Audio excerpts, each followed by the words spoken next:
आपण जानते कि भारत में हजार हजार तीर्थस्थान थिले मध्य केवल 4टी स्थान को चारिधाम मान्यता कहीं दि जाइए से गोटे हूँ पुरी किंतु पुरी को कहीं श्रीक्षेत्र कहुए यह पछरे कौन रही धार्मिक और ऐतिहासिक कारण एवं पुरीर अन्य नाम कौन अच्छी आसतु जानिबा वीडियो रे। नमस्कार दर्शक बंधु, आपण वर्तमान देखुछंती Jagannath info Odia YouTube channel को। हिंदू परंपरा रे 4टी प्रमुख धाम रही।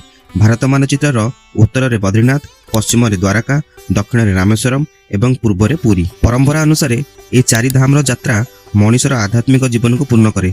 आदिगुरु शंकराचार्य भारत 4 दिगरे धार्मिक एकता सुदृढ़ करने धाम मानकर महत्व प्रचार करते।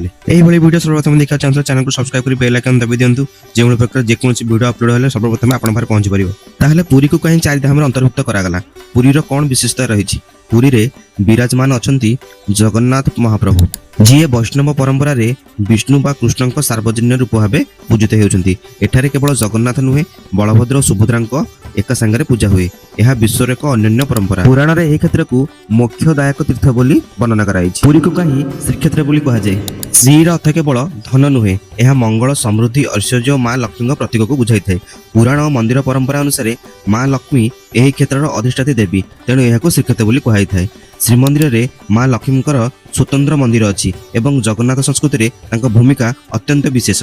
पुरी अन्य के क्षेत्र हिसाब से प्रसिद्ध। आसन जानिबा। पुरी को मध्य पुरुषोत्तम क्षेत्र मध्य कहा जाए। स्कंद पुराण रे एही नामर उल्लेख मिले। एठारे भगवान को पुरुषोत्तम रूप में वर्णना कराई। पुरी को मध्य नीलाचल क्षेत्र मध्य कहा जाए। प्राचीन काल रे एही अंचल नील पर्वत बा नीलाचल नाम रे परिचित थिला। शंख क्षेत्र नाम रे मध्य पुरी विख्यात।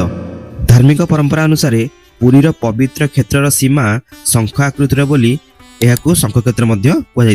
पुरीर आउ कौन विशेषता रही? अर्थात पुरी आउ के प्रसिद्ध? विश्व प्रसिद्ध रथयात्रा, महाप्रसादर अन्य परंपरा, नवकलेवर, माँ विमला को भोग समर्पण पर महाप्रसादर मर्यादा, गजपति महाराज छेरा पहरा सेवा, वैष्णव शैव और शाक्त परंपरार समन्वय। पुरी केवल गोटे सहर नुहे, यह भारतर आध्यात्मिक परिचय एक प्रमुख केन्द्र। यार प्रत्येक नाम श्रीक्षेत्र, पुरुषोत्तम क्षेत्र, नीलाचल, शंख क्षेत्र एक ऐतिहासिक धार्मिक कहानी कहूछि। जदि आपण जने ओडिया होइथिबे, ओडिया संस्कृति और प्रभु जगन्नाथ संस्कृति को भल पाउथिबे, आपनकर कर्तव्य रहउछि निहाते वीडियो को अति मात्रा शेयर करंतु। जे भली आमे ओडिया हेले मध्य किछि लोक ए विषय जानि नथिबे, निहाते सेमान जानिबा आवश्यक। आमे ओडिया भारी बढ़िया। वीडियोटी आपण केमिति लागिला निहाते कमेंट करि जणांतु। आपनकर एई भली प्रकार गोटे लाइक एवं कमेंट जाके हमको मनोबल दृढ़ करिवो एई भली प्रकार अनेक वीडियो तयारी करिया पई। वीडियोटी को शेष पर्यंत देखिथिबारु हृदयर सह अनेक अनेक शुभेच्छा और शुभकामना।